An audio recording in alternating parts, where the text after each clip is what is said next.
two, one. Oh no, we're live. Okay, that countdown was just absolutely for no reason. Sorry.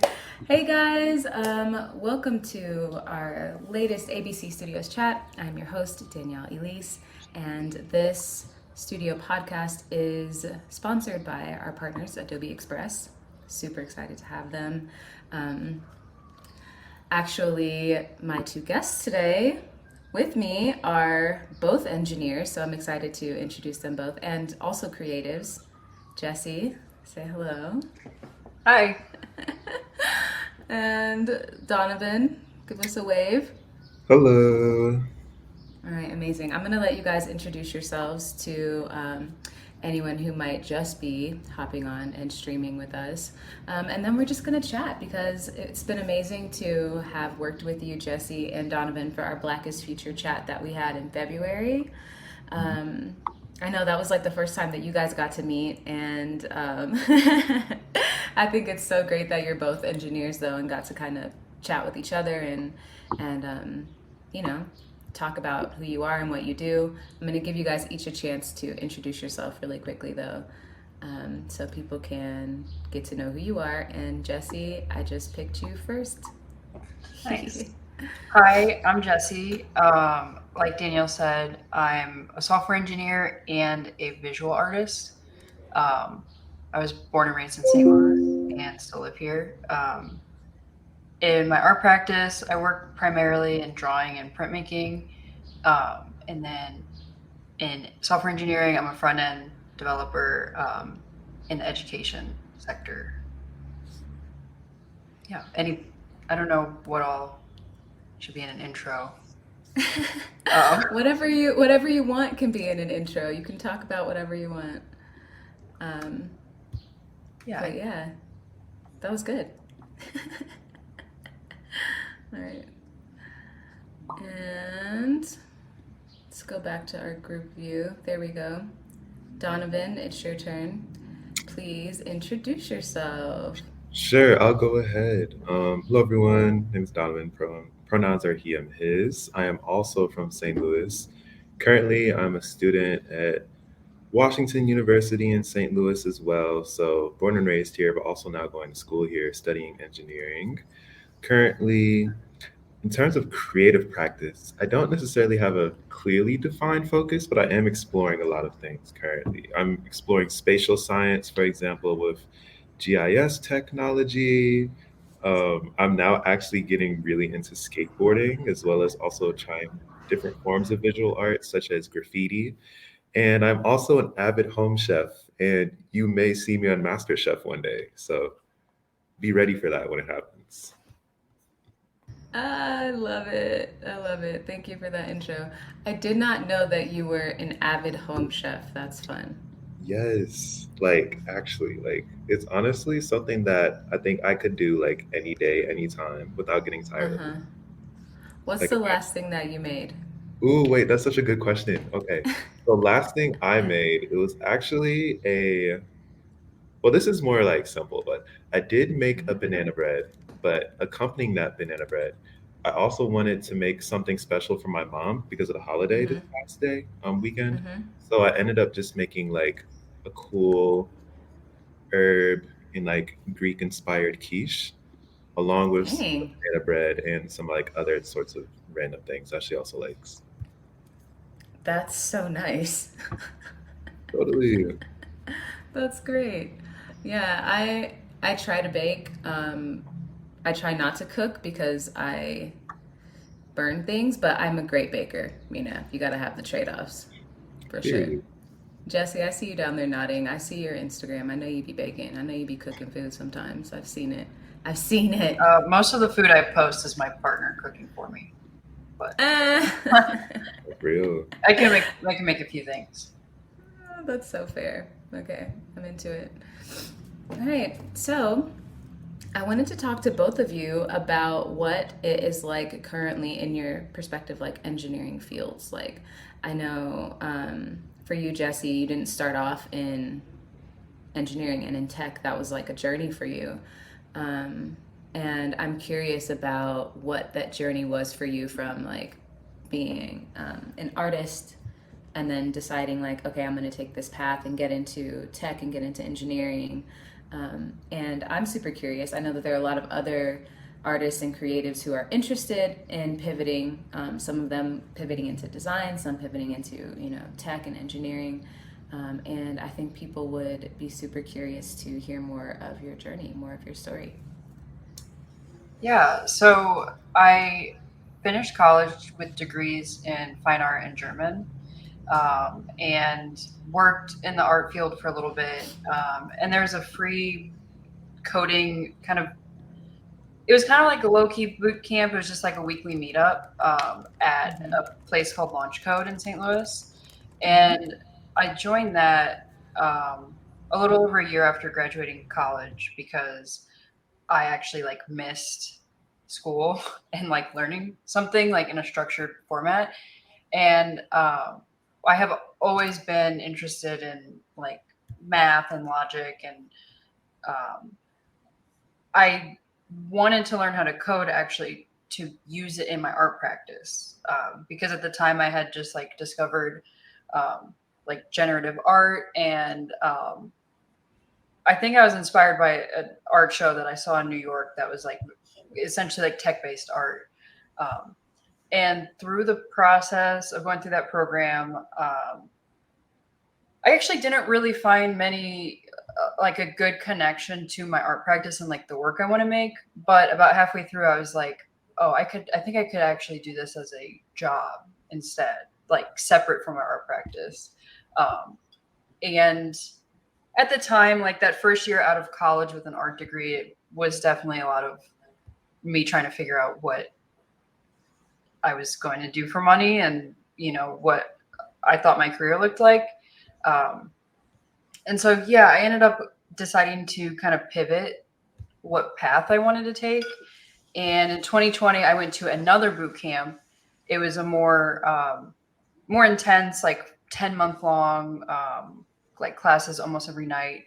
I was working full time at that time and learning full stack development through this program called the Flatiron School. And it was awesome because it was remote too. So I could keep my job and then just like do that part time. And then after I completed that course, I kind of freelanced for a year, which was really difficult coming like straight out of a boot camp and not having work experience and not feeling like I had, like a team of people to rely on. It was just kind of me trying to pick up projects. And so I decided like, oh, I actually want to work at a company, like a more like an internship program or something that would be a little bit more supportive and structured. And so then I got a job at kind of a big tech company. And that first year I kind of actually took a break from like my creative practice because I wanted to make sure I was like really focusing on my job and not burning out. And so I was there for a year and a half and then got laid off. And so then I was kind of back in the studio for like 2.5 months, which was really nice. And I ended up getting another job fairly quickly, which I'm grateful for. Yeah, that's lucky. Yeah. And so now when I started this my second kind of software engineering career job, I think I'm doing way better now, kind of balancing, like making sure that I am still an artist while like managing not burning out. Yeah. Woof. Yeah. You were like nonstop for a minute. Yeah, it's we kind of talked about this in our discussion at WashU with Donovan.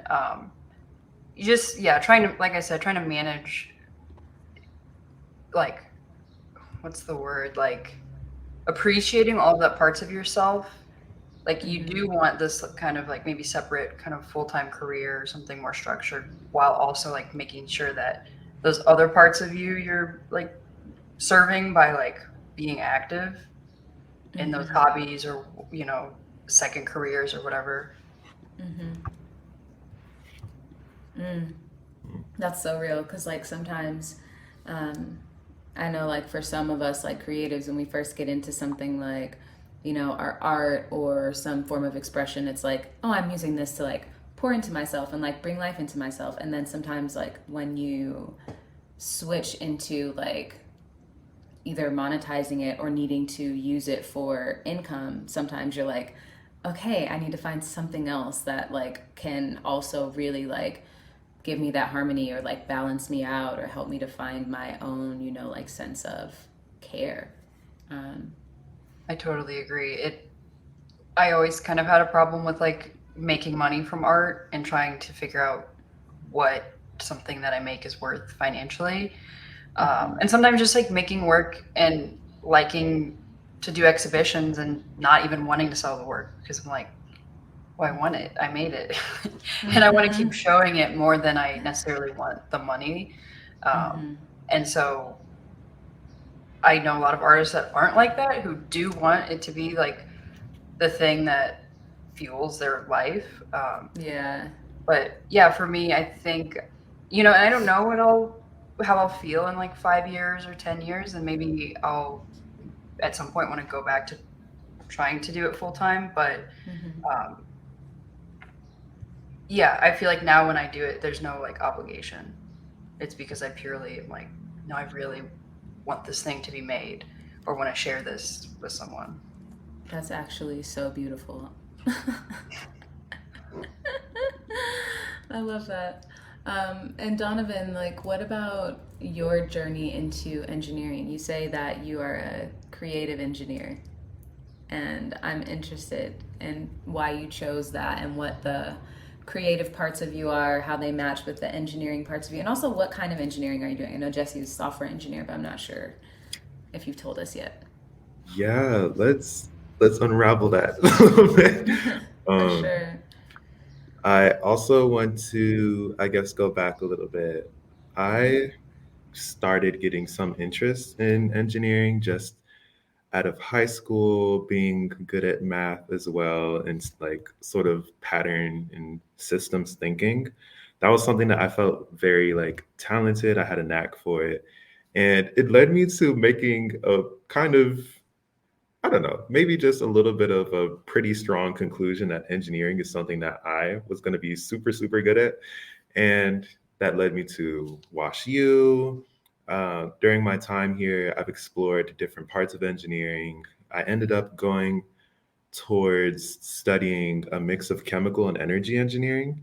Um, now that I, now that that's been my selected like major or minor choice of actually study, I feel like perhaps going beyond just this sort of like degree or just beyond what's within that well-defined boundary of engineering is something I'm more trying to go towards now, because considering creative engineering and what that sort of means, I think I've been exposed to a lot of different styles of not only engineering, but just ways that technology can be used in general for so many different things. Um, Over the past couple of years, I've had some experience with like consulting or looking at what designers do or looking at what even like nonprofits do. And I ended up finding that like being a creative engineer and studying things like spatial science and all these different things that really impact our lives in very unique ways. Like, okay, why is a certain thing in my community where it is? And like, what sort of ways can we be more intentional about creating spaces or creating ways for people to move through the world that are more meaningful than they are now, especially since a lot of the systems and different things that we've been um, that have been constructed in our communities haven't necessarily been constructed with people like us in mind. So that led me to thinking of myself more as a creative engineer, where I do also want to strike a good balance between exploring my passions that go beyond just math or science, but also look into more intentional things such as like art or music or food, for example, and thinking about all of those things as well. And I guess now I'm in like my last year at WashU. I'm currently like an associate with a company that does a lot of important work in terms of like spatial science, as well as also how it's integrated with education and just like innovation within the world of tech itself. And I think I'm contributing a lot of good stuff there, making strides, really tackling some learning curves at the same time, while also trying to explore more creative passions that can be more related to like spatial science. For example, like design, more specifically, like the design of spaces or urban design, or however you want to use land. And that's also made me think a lot about public spaces. And I've been recently very inspired by graffiti. That's actually going to be one of my, We love to see it. yes, it's going to be one of my senior projects that I'm really hoping to Oh, wow. use that sort of medium for. But yes, that is where I am right now. I actually have a question. Could you Yeah, explain a little bit more what spatial science yeah, is? totally. Is it kind of like, or yeah, Definitely. So the way that I use spatial science, I'm more so focusing on the ways that we can look at maps or manipulate data to see how different data and information that we already know exists, such as variables, demographics, the locations of certain things, how they're all related. And we can also like statistically prove certain things, such as, hey, there are this many fast food restaurants in this part of this community. And this is like maybe evidence of something else or some sort of other correlation as well, such as like, okay, this is where you can see that different processes such as manufacturing and those sorts of things are taking place. And you can also correlate that with like air quality and air pollution and all those different things as well. And I've also seen how interesting that is too of certain cities, especially if you apply different historical lenses, such as like redlining or um, looking at how a city and county divide is, and those sorts of things that also are very specific to St. Louis, but other cities as well, unfortunately. Um, that's the way I use spatial science, at least in my work, and that's also the way that I would also teach it to another person. That's super interesting. That's super interesting. Is that what you were talking about when you mentioned? I know we talked maybe a couple weeks ago, and you mentioned like you were interested in mapping. Yes, yes, totally, because there are such really great implications for the ways that not only like cities, but also just like people and citizen scientists, people that are interested in research and just looking at different things in their communities can also use mapping. Um, I know this one thing really struck me I saw recently. It was talking about spatial reparations, for example, and how you can look at space or how housing justice is a front that spatial science can really be used to sort of like advance, where you're talking about ways that people can have better housing rights in cities or looking at ways that yeah, just a lot of different things are split up or unequally distributed in a lot of ways. Yeah. yeah, I think that's so cool. I feel like kind of urban, like urban planning, or like I feel like some of that it kind of is adjacent to like yeah, city planning and stuff like that. And I feel like especially now after specifically after the pandemic, but I feel like it's just kind of been building for a long time of like the way our cities are designed with like creating food deserts or job deserts or just like lack of walkability and lack of third spaces and lack of like community and people like feeling more and more lonely. I think work like that, like what you're talking about, is super interesting. And using it like it's one thing when you are in a place and you feel a certain way and you're like, "Oh, I don't know, this just doesn't feel good. Like it doesn't feel right."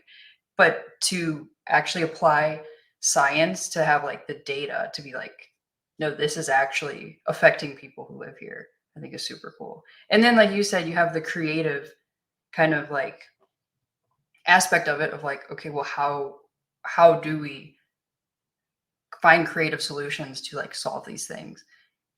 So I think that's really cool. We love it. We love to see it. And I think that this is like one of the coolest things to me about seeing people who have a or who are for one open-minded enough to recognize themselves as okay, I am a creative thinker, how can I use that to solve problems based, with like these other skills that I'm learning, these other things that I'm interested in or that I'm passionate about. And I think sometimes there's like a space, like a gap in between, okay, here I am as a whole person, someone who's passionate about, things that are not just affecting me, but maybe affecting my city and people around me. And then like, how can I use maybe this thing that I'm studying or this other passion that I have and combine it and, like either serve my community with it or like, learn information that I can then like disseminate and share out. Anyway, I think for me anyway, just having interviewed so many different artists and creatives, I feel like the passion between like, these are things that inspire me and give me life. And then I'm also passionate about giving back. Like, I feel like the rate is just like so high in creatives when it comes to like, here's what I have and now I really want to give something back. And I think that that's so cool. Yeah, totally. I'm so glad to hear that's also like resonating in so many different ways too, because in terms of like, you used the word gap, and I thought you were also perhaps also going to talk a little bit to how there is somewhat of a, I don't want to say like inherently, but I feel perhaps it's kind of taught that engineering or science sort of thinking can be very structured and like perhaps lack a little bit of creativity or lack a little bit of intuition that people can input into it. But I think that that's something that's being challenged every single day when we look at what engineers are actually doing, especially when you look at how science is also being used in different ways, especially after 2020. I think it was a really great point, Jess. I totally agree. I feel like when you like having an art background, and then when I told people I was like entering tech or entering engineering, they first were like, oh, you're probably doing like UX or like something more design related, because they make that connection between like, oh, you're like art and creative practices, like that aligns with UX. Or then they'd be like, oh, you're probably a front end engineer. And when my first job I got was actually back end engineering. And when you're in those roles, I guess, like you said, it kind of ingrained in us to think of like the right brain, left brain, like, oh, you're creative, you're logical. I use so much logic in my art and so much creativity in my more logical, like engineering job. And when you're in the field, again, maybe people don't necessarily like point it to a certain language, but it is creativity. Like the best engineers, like there's a layer of, you have to know technical, like you have to know a technical language, and sometimes literally applying that isn't necessarily super creative, but the way that we like, oh, why aren't users doing this in our app, and like coming up with creative reasoning why, and like running tests and trying to like do experiments and figure out why, like how we can maybe increase that. It's like the best engineers are super creative, and I think that about most fields. Like problem solving is like creativity. 100%. I absolutely agree. Like, and the more that we expose ourselves to new ideas, new ways of doing things, like those paths in our brain are open for problem solving. We're able to connect this, oh wow, hey, this is how I, designed something for whatever my specific demographic is. However, when I was doing that, it really made me think back to, some idea you may have been exposed to, some new tool that you used whenever you were designing something. Like the more that we continue to expose ourselves and connect both our creativity and our logical sides, the better problem solvers we actually are. Like we're able to look at a problem and think about many different solutions for it.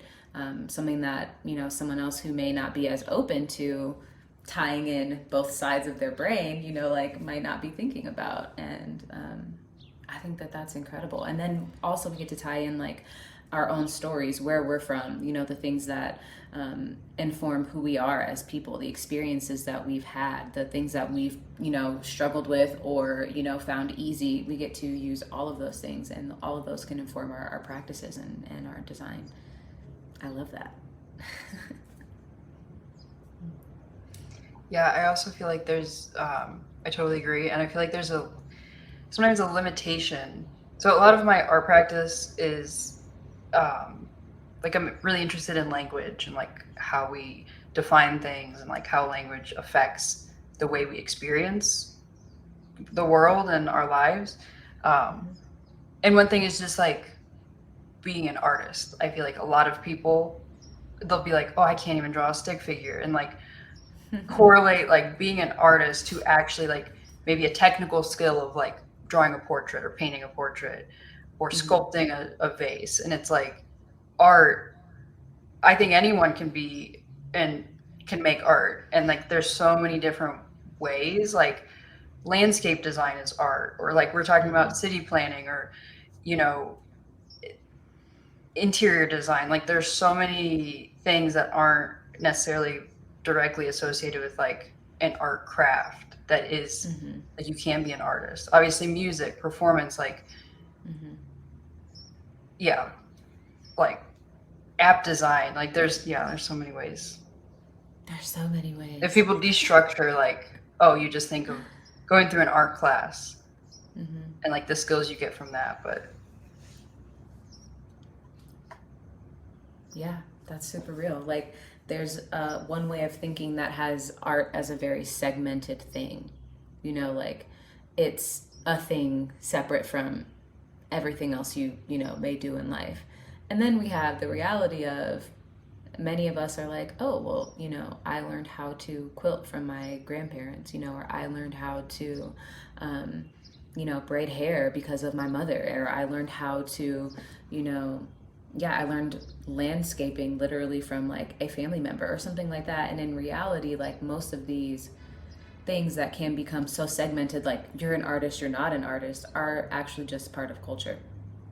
And that's like something that I was just talking to somebody about, and it was just like such an interesting conversation because the segmenting of all of it can be it can be such a way to like gatekeep things, right? Like I'm an artist because like I went to a university and I studied art, and it's just like you're not more, that person isn't more of an artist than someone's grandmother who taught them how to sculpt or how to, you know. And so it's really interesting how like we can really, or we can see like culture that would shut down and separate all these different things, where in real life we are all multidisciplinary humans because we're that is just who we are. It's why Jessie can create art and also be an engineer and also love to hike and also love to be in nature and also love to teach people and also love to frame, you know, all these things. It's why Donovan can be super into like this cooking and food and like also into engineering and spatial map and all of these things, because we are like whole full people. And I think that I think it's why I love celebrating and seeing those intersections and seeing the just like the multitudes that are within like every person. And I don't know, I just think that it's really cool. Yes, I love celebrating interdisciplinary, not just as as a certain like label that you may pursue like in college or in school or anything else, but actually living that out through practice and thinking about all the sort of traditions and ways that it can be passed down through lineages as well. When you had mentioned landscaping, Danielle, you actually also made me think about perhaps a little bit of with it being the turning of the season to spring, at least here in the northern hemisphere. I was also thinking perhaps about like nature and plant species, and also inspired by your art pieces, Jessie, and thinking about native plants. Funny story. My I study engineering. My younger sister, she studies medicine, but my youngest sister, she's actually more of an art inclined person, but also trying to think about ways that we can practice creative things together. I actually went with her to go plant some native milkweed in Missouri, and I was like, wow, this is so cool. And despite the fact that she did all the planting and I kind of just watched her plant. um, I just thought it was like a really beautiful moment and like meant so much to me that we could share something like that is more creative and is more like inspired by nature and also the turning of the seasons and everything. I love that. Jessie, have you been out hiking lately? Have you been out in nature? Well, I live next to a park, so technically, Love and that. I work from home, so I'm like so grateful. That's another reason why I was like, yeah, tech sounds nice. Being able to work from home, but so I make sure to, but I also at the same time don't like working at a desk, which is what I have to do all day. So I make sure to take a lot of breaks and walk around the neighborhood or the park, and then a lot of the weekends when the weather's nice, I try to get out on trails or in parks. I'm So lucky nice. that I live in St. Louis because there's the Ozarks are so close, and so I think a lot of people underestimate our ability to experience nature in Missouri, and this is actually something else that I feel like I really don't like bringing up COVID, but like 2020 kind of helped me realize like how important like locality is and like appreciating the things that are in my city or in my state or in my region, because I've always been a big traveler, and I was always like, oh, I gotta like go out of the country to really experience something cool, or like, you know, if I want to go hiking, I gotta go to Colorado. And I think it does feel really good to be able to be like, oh, let me visit other cities in the Midwest and like see what they have to offer, and let me, you know, drive an hour and a half south, and like maybe sometimes it's not the same views as other types of like regions, but it still gives me the same benefit of like when I'm done with the hike mentally. Oh my God. I'm like, that, I needed that. And honestly, even when I'm not trying to think about it, I feel like during my hikes is when I'm the most creative. Like I've come up with bodies of work just by like, you're just walking on the trail, not talking. And like, I don't know, my mind just like, I feel like the stress is so low, and I can just like, my mind's just like, it can be more creative and kind of dream up things more easily. Yeah. Oh my God. That's actually a thing. Like that feeling that you feel, that's actually for real. Like honestly. And then I'm sure it also inspires your project with like the plant taxonomy, and you know, just like even sketching the things that you see and that you find, and studying all of that too. Like that's the one thing I miss most about being in St. Louis is like the hiking, or like just like a hiking or like camping and like float trips and stuff. For sure. Like the nature is, I miss it. Yeah, which makes sense why we had, you know, the largest indigenous civilization in the United States, not all of America, but in the United States, because like with the rivers and our land, I mean, it's just, it's a good place to appreciate, I feel like. And I didn't for a while. I was like, oh, St. Louis, USA, like I don't care about Missouri, you know, maybe other reasons, but kind of, just looking at like the land and the history and like geology and things here help you really appreciate it. Absolutely. Well, I know that you guys probably have to jump, or no, we're coming up on time, but thank you both so much for joining me for this chat. I mean, clearly we could just go on and talk about so many things, but I love that. That's, you know, that's actually a really good sign of a great conversation. Thank you guys for letting me host both of you. I cannot wait to chat with you again. I hope you both have a really great Wednesday, and happy spring. Okay, happy spring. Oh, also I was going to ask Donovan, are you graduating? Yes, I plan to. That's so exciting. Congrats, Donovan. Congratulations. Appreciate it. Appreciate it. It's been a long time, y'all. I bet. And that last semester is just like, okay. Right. Dragging. Right. They recently, let me not even get into it. They recently announced our commencement speaker, y'all. It's so funny. The Oh, person they picked. No, I'm joking. was it It'll be fun. Jennifer? Yes, yes, yes, it was. I did see that. Okay. Okay. You guys That's are cool. killing me. We're on the same page. Well, You're congrats. killing me. Yeah. Yeah, congratulations on making it. Like, congrats on finishing up this last semester. You got this. Like, I'm excited to see what you go forth with and create and design in the world. And we'll definitely collaborate sometime in the future. Thank you. Thank you. Appreciate it. Same to you. Of Excited course. to see you all grow and make the world a better place as well. Amazing. Same. Bye, guys. Okay, thanks, Danielle. See you. Thank you for joining me. Bye. Bye. All right, guys. That was absolutely amazing.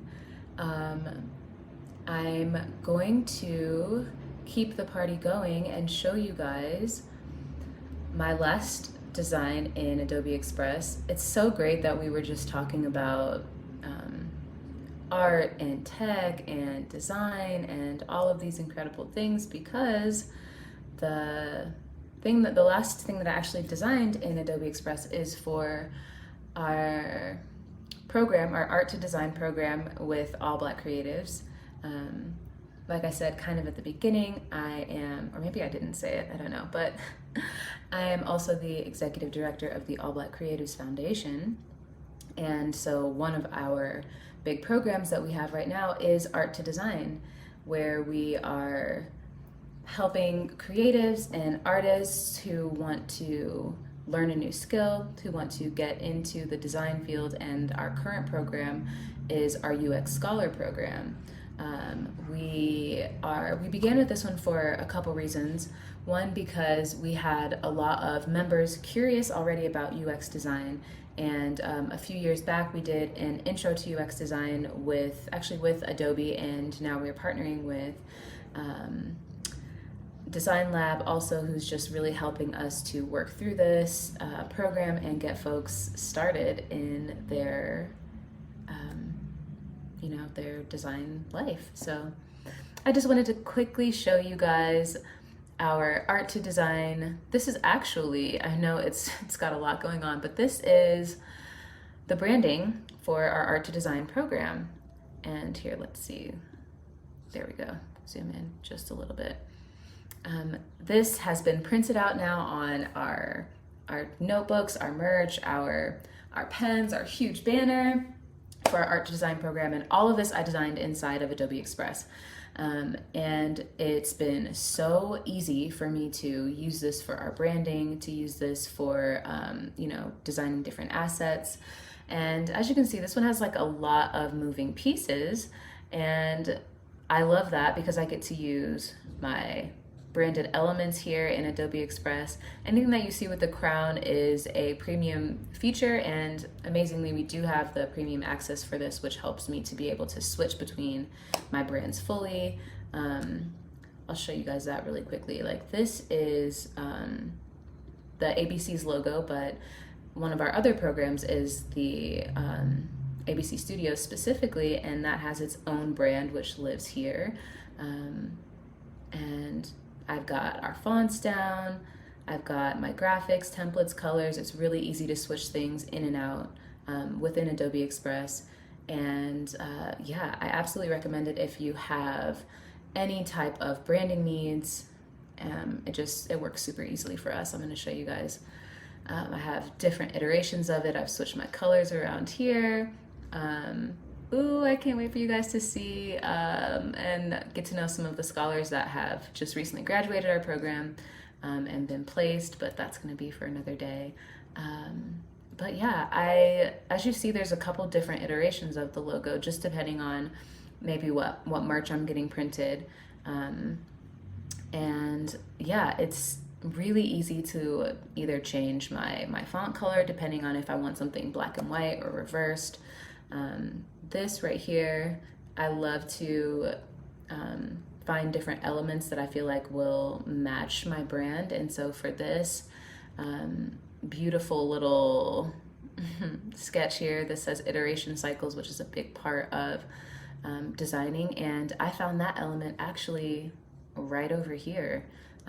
I searched some design elements and found some things that I felt like really matched the brand that I had already created here. Super simple, guys. If you ever have any questions about how to design in Adobe Express or to use it for your own branding, I'd love to help you out. You can DM me on our Instagram page at All Black Creatives if you want me to help you get set up with Adobe Express. I would love to. It's been such a game changer for us because I'm a small team. We're a small team. We're a nonprofit. And sometimes I just need to design something, fast. As you can see, you can even animate things here. If you're creating like a reel or you need a reel cover, I use this for all of those. And then something too, so once I finish out this entire project and I have all of our student kind of cards designed, something that's super easy and simple, this project isn't ready for it yet, but you can actually share right to social media from here. So I can put this on Instagram, I can schedule it, there's an entire calendar. It's really beautiful. And if you've been following along on All Black Creatives on our Instagram page, you've seen me do this before. You've seen me create an entire project and walk you through how I shared it to both to TikTok and to Instagram. But yeah, this is Adobe Express. If you have not used it, get into it. If you need help, let me know. I'm more than happy to help. And if you are a creative, an artist, and you want to know more about how to move from your art practice or creative practice into design, and you want to learn some technical skills, and maybe you are also interested in user experience design, hit me up. You can also write us at admin@allblackcreatives.com, or again, you can just DM us on Instagram at allblackcreatives and we'll help you move from there. Okay, thank you guys so much for joining me for another ABC Studio session. Thank you so much again to our sponsors and our partners for this, Adobe Express. Thank you again to my guests, Jessie and Donovan. It was a pleasure talking to you both and hearing your stories. And stay tuned, guys. We do this every single month, and I want to also hear your stories, and I want you guys to connect with more community, as always. All right, peace out. Have a good day.